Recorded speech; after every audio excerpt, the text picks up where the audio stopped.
Hi friends, അപ്പോൾ നമുക്കിന്ന് സിമ്പിളായിട്ടൊരു salad ഉണ്ടാക്കാം. അപ്പോൾ അതിനായിട്ട് കുറച്ച് മാതള നാരങ്ങ, നാരങ്ങ, കുറച്ച് പച്ചമുളക്, അതുപോലെ തന്നെ കുക്കുംബർ, ക്യാരറ്റ്, തക്കാളി, സവോള ഇതെല്ലാം ചെറുതായി ചോപ്പ് ചെയ്ത് എടുത്താണ്. ഈ വെജിറ്റബിൾസ് വേണമെങ്കിൽ ആഡ് ആക്കാം. പിന്നെ ഒരു ചാറ്റ് മസാല അത് കുറച്ചിട്ടാൽ മതി. പിന്നെ പൊരി, ഞങ്ങളുടെ നാട്ടിലൊക്കെ പൊരി എന്നാണ് പറയുക. അപ്പോൾ ആദ്യം പൊരി ഒരു ബേസിലിടുക.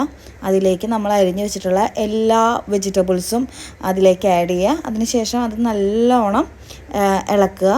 അതിലേക്ക് ഞാൻ ഒരു നാരങ്ങയുടെ നീരാണ് എടുക്കുന്നത്. ഒരു നാരങ്ങയുടെ നീരെടുക്കുക, കുറച്ച് ഉപ്പിടുക, പിന്നെ കുറച്ച് പെപ്പർ പൗഡർ, പിന്നെ കുറച്ച് നമ്മുടെ ചാറ്റ് മസാല, ഇതെല്ലാം കൂടിയിട്ട് മിക്സ് ആക്കുക. ഇത്രയേ ഉള്ളൂ, സിമ്പിൾ. അതിനുശേഷം നമുക്കൊരു പാത്രത്തിലേക്ക് പകർത്തിയിട്ട് കഴിക്കാം. നൈറ്റ് ഡിന്നറായിട്ട് ഞാനും ശരത്തേട്ടനും ഇതാണ് കഴിക്കുന്നത്. അപ്പോൾ എനിക്ക് ഭയങ്കര ഇഷ്ടമാണ്. നിങ്ങളൊന്ന് ട്രൈ ചെയ്ത് നോക്കണേ. Okay, bye, thank U.